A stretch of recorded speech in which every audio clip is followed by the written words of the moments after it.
Kemudian Nabi juga menjelaskan berkaitan dengan tahajud ini, sebagaimana yang termaktub dalam hadis riwayat Imam Tirmizi di dalam kitab sunannya dari sahabat Abu Hurairah.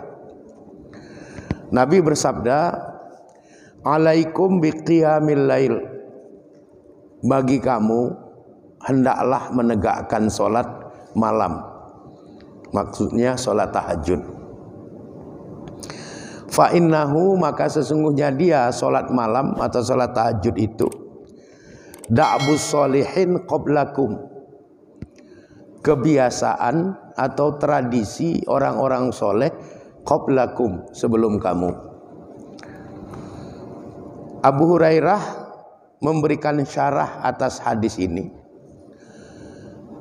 Yang dimaksud dengan fa innahu da'bus solihin qablakum, sesungguhnya dia solat malam itu adalah tradisi atau kebiasaan orang-orang soleh sebelum kamu. Maksudnya tidak ada orang soleh di masa yang lampau, di zaman Nabi itu, yang mereka tidak menegakkan solat tahajud di malam hari. Atas nama orang soleh, mereka pasti menegakkan solat tahajud di malam hari. Itulah yang dimaksud dengan fa innahu da'bus solihin qablakum. Maka sesungguhnya dia solat malam itu da'bun, kebiasaan, tradisi as-solihin qablakum, dari orang-orang soleh sebelum kamu. Jadi kalau kita kemudian mengamalkan hal yang sama, bangun di malam hari untuk menegakkan sholat malam, sholat tahajud, witir, maka kita otomatis menjadi bahagian dari orang-orang soleh. Kemudian Nabi menjelaskan, wahwa kurbatun ila rabbikum, dan dia sholat malam atau sholat tahajud itu kurbatun, mendekatkan dirimu, ila rabbikum, kepada Rabbmu, kepada Allah yang maha memelihara dirimu.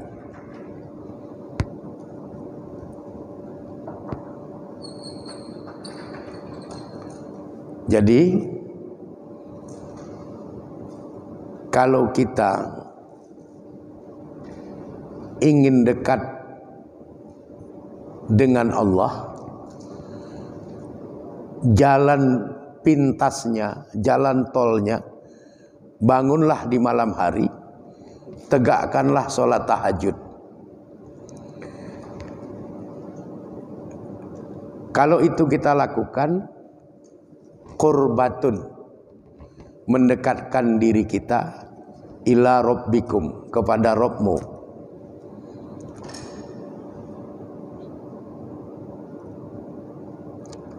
Kalau kita belajar ilmu tasawuf, nanti kita sampai pada pelajaran tentang lawaih, lawami, dan tawali. Lawaih itu batin kita bisa melihat ada cahaya sekelibat, sekejap yang melintas dalam batin kita.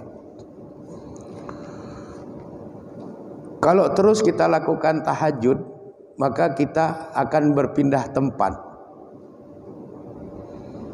dari keadaan lawaih menjadi lawami. Cahaya yang sekilas memancar dalam batin itu kemudian akan melimpah, lawami. Tapi itu tidak permanen.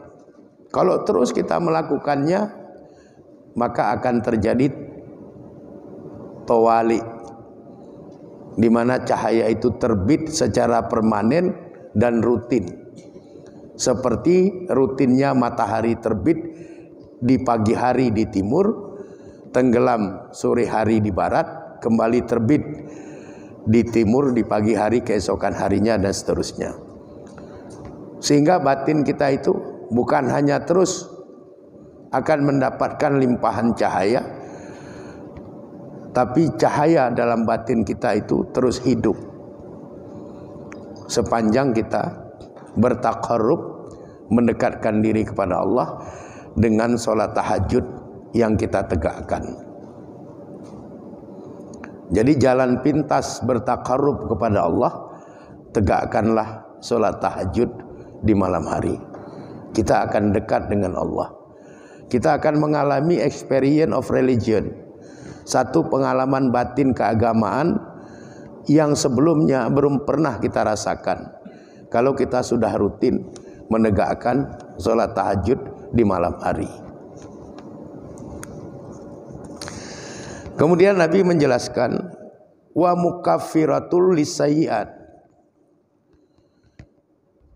Kehebatan lain sholat tahajud di malam hari itu, mukaffiratu, menghapus lisayyi'at, bagi semua keburukan-keburukan yang ada pada diri kita. Dalam tasawuf inilah yang disebut dengan istilah tahalli, takholli, tajalli. Tahalli itu hilangnya keburukan-keburukan dari diri kita. Kalau kita tahajud, dia hilang dengan sendirinya. Tidak kita hilangkan pun dia hilang. Yang buruk-buruk dari kita hilang dengan sendirinya. Tapi kalau kita menempuh jalan biasa yang bukan tol, ya kita harus menghilangkannya pelan-pelan. Butuh waktu yang lama. Maka dalam tasawuf itu ada maqam, ada hal. Butuh waktu lama, tapi itu bisa selesai secara singkat dengan tahajud. Begitu kita tahajud akan terjadi tahalli, akan terhiasi diri kita itu dengan yang baik-baik, dan otomatis muncul takholli. Ya, yang buruk-buruk hilang, terhiasilah diri kita dengan yang baik-baik, takholli. Kalau takholli itu sudah menghiasi, maka akan tajalli. Kita akan banyak mengalami hal-hal yang belum pernah kita alami sebelumnya secara spiritual. Ada pengalaman batin lain yang kita dapatkan, yang itu belum pernah kita dapatkan sebelum kita rutin menegakkan sholat tahajud. Jadi ada banyak hal yang luar biasa yang tersimpan di sebalik sholat tahajud itu. Mukaffaratun lisayyi'at. Ya, dia bisa menghapus lisayyi'at, bagi semua keburukan. Sehingga tidak ada lagi keburukan dalam hati kita. Yang ada adalah kebaikan-kebaikan. Disitulah kita mulai mendapatkan banyak hal yang secara spiritual belum pernah kita rasakan sebelumnya. Maka orang-orang yang soleh di masa yang lampau itu merindukan malam sebagaimana mereka merindukan siang. Siang hari mereka bisa mencari nafkah, malam hari mereka bisa bermunajat, bersimpuh di hadapan Allah, mendekatkan diri kepada Allah dengan sholat tahajud dan witir yang mereka tegakkan di setiap malam. Kemudian Nabi juga bersabda, minhatun anil ismi. Sholat tahajud itu minhatun anil ismi, mencegah kita dari berbuat dosa, sehingga kita hidup itu seperti ada pagarnya. Pagar yang menghalang-halangi kita untuk tidak melakukan dosa. Jadi begitu kita mau melakukan dosa, pagar itu mengatakan jangan. Secara otomatis kemudian kita berpaling dari dosa. Itu hanya bisa kita peroleh kalau kita rutin tahajud setiap malam. Minhatun anil ismi. Tahajud itu bisa mencegah, bisa menghindarkan kita dari perbuatan dosa. Sehingga hidup kita ini seperti terpagari. Kita hanya berjalan di atas jalan kebaikan dan tidak akan menempuh lagi jalan yang mengarah kepada lahirnya dosa. Itulah kehebatan sholat tahajud yang diperintahkan oleh Allah di dalam Al-Quran dan dijelaskan secara jelas oleh Rasulullah SAW di dalam hadisnya. Di dalam surat Az-Zariyat, surat ke-51 ayat 17, yang sebelumnya ayat ke-14, 15 dan 16 itu menceritakan tentang bagaimana enaknya hidup para penghuni surga. Lalu enaknya hidup para penghuni surga itu dikatakan kanu qalilam minal lail ma yahja'un. Adalah mereka di dunia dulu sedikit tidur di waktu malam. Jadi orang-orang yang waktu hidupnya di dunia tidur di waktu malam secukupnya, lalu dia bangun untuk beribadah, menegakkan tahajud, witir, berzikir, baca Quran, berselawat kepada Nabi, beristighfar, maka mereka inilah yang hidup bahagia di dalam surga, dalam kehidupan akhirat. Jadi secara tidak langsung melalui surat Az-Zariyat surat ke-51 ayat 17 ini Allah menyampaikan kepada kita salah satu jalan yang bisa kita tempuh untuk kita bisa hidup bahagia di dalam surga, dalam kehidupan akhirat. Cukupilah tidur, kemudian bangunlah di malam hari untuk menegakkan sholat tahajud.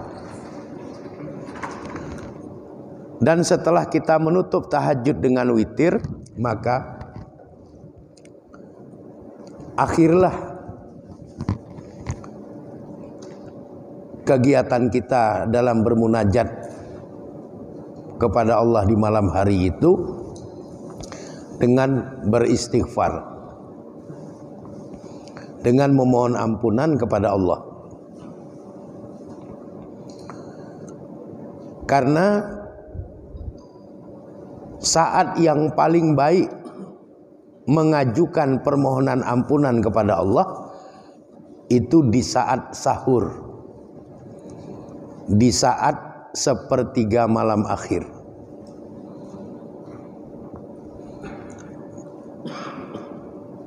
Jadi kalau sekarang subuhnya itu jam 4.59, maka kita beristighfar jam 4.45 sampai jam 4.48, jam 4.58, maka itu adalah saat terbaik dalam beristighfar. Hal ini disebutkan di dalam surat Az-Zariyat ayat 18. Wabil ashar hum yastaghfirun. Orang-orang yang bahagia di dalam surga itu dulunya waktu mereka hidup di dunia, wabil ashar, di waktu sahur, hum yastaghfirun, mereka itu mengajukan permohonan ampunan. Mereka beristighfar di waktu sahur, di penghujung akhir sepertiga malam.